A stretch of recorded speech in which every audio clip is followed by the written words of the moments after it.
हरिनगर गाउँपालिका अध्यक्ष गफार अन्सारीको लुट धन्दाको बारेमा आज तपाईहरुलाई हेराउँदैछौं र आजको यस भिडियोमा तपाईहरुले कसरी 2074 सालको स्थानीय तहमा जितेर आएदेखि अहिलेसम्म उहाँले कसरी हरिनगर गाउँपालिकालाई आफ्नो व्यक्तिगत स्वार्थ पूरा गर्नका लागि प्रयोग गरिरहेको छ र यहाँका स्रोत साधन लगायत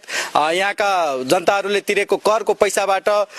कसरी मोजमस्ती गरिराखेको छ त्यो यो भिडियोमा हामी तपाईलाई हेराउने छौं र आज जुन वडा अध्यक्षहरूले गाउँपालिकामा विशेष गाउँ सभाको लागि माग गर्न गएको थियो त्यही जाँदाखेरि हामीहरुलाई यो विषयहरुमा छरपष्ट भएको छ र हामीले यो विषयमा जानकारी प्राप्त गरेका छौं। हरिनगर गाउँपालिका अध्यक्ष गफार अन्सारीले आफ्नै छोरा फैजान अन्सारीको नाममा दर्ता कायम रहेको 4 चक्के गाडीलाई आज 5-6 वर्षदेखि पालिकामा भाडामा लिएर उले चलाइराखेको छ र व्यक्तिगत प्रयोग गरिराखेको छ र त्यसमा ड्राइभर जुन छ त्यो पनि पालिकाले नै नियुक्ति दिएको छ र त्यो गाडीमा हाल्ने इन्धन पनि पालिकाबाट नै लिने गरिन्छ र त्यसमा हुने जति पनि अन्य मर्मत खर्चहरु छ त्यो जम्मै तपाईलाई के भन्छ भने पालिकाकै खर्चबाट त्योहरु गरिराखेको छ र जब हामीले प्रश्न गर्दाखेरि उहाँले आफ्नै तरिकाले त्यसको अटेरीपूर्ण जवाब दिनुभयो। उहाँले भन्नुभयो हामीले तपाईले जुन आफ्नै छोराको नाउँमा रहेको गाडी जुन 4 चक्के चढ्नु ड्राइभर पनि पालिकाकै प्रयोग गर्नुहुन्छ त्यसमा इन्धन पनि र त्यसको मर्मत सम्हार पनि तपाई आफ्नै पालिकाकै गर्नुहुन्छ र त्यो गाडी चाहिँ तपाईको सुविधा ट्रेडर्सको नाममा रहेको छ तपाईको फैजान अन्सारीको त्यो गाडी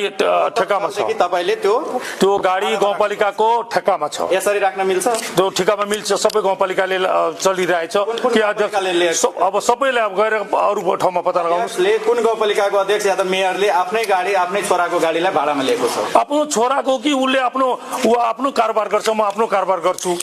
अनि तपाईले त्यो भाडामा जसले यहाँ सस्तोमा दिन्छ त्यसलाई लिन्छु हामी। अनि यहाँ चाहिँ यो हरिनगर गाउँपालिकामा गाडी चाहिँ भाडामा लिनुको औचित्य के छ? औचित्य छ नि जस्तै यहाँ तपाईले 4 चक्का एउटा पालिकाले खरिद गरेकै छ त्यो हुँदा त्यसबाट पुगिरहेको छैन महालेखा परीक्षकले पनि त्यो चीजलाई ओल्याएको छैन ओल्याएको छैन तपाई हामीसँग प्रमाण छ त्यो प्रमाण छ त प्रमाण पेश गर्नु अगाडि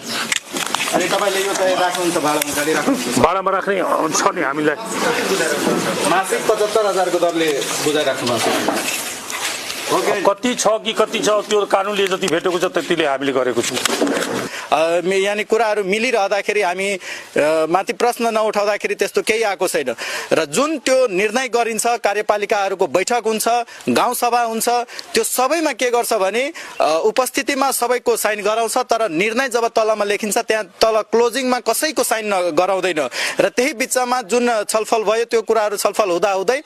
बाँकी जुन कुराहरु थप्नु पर्ने छ त्यो कुराहरु थपेर उहाँले के गर्छ भने मनमोजी तरिकाले त्यो निर्णय प्रमुख प्रशासकीय अधिकृत रोहिणी आचार्य र हरिनगर गाउँपालिका अध्यक्षले तलमा साइन र छाप लाएर त्यसलाई प्रमाणित गर्ने परम्परा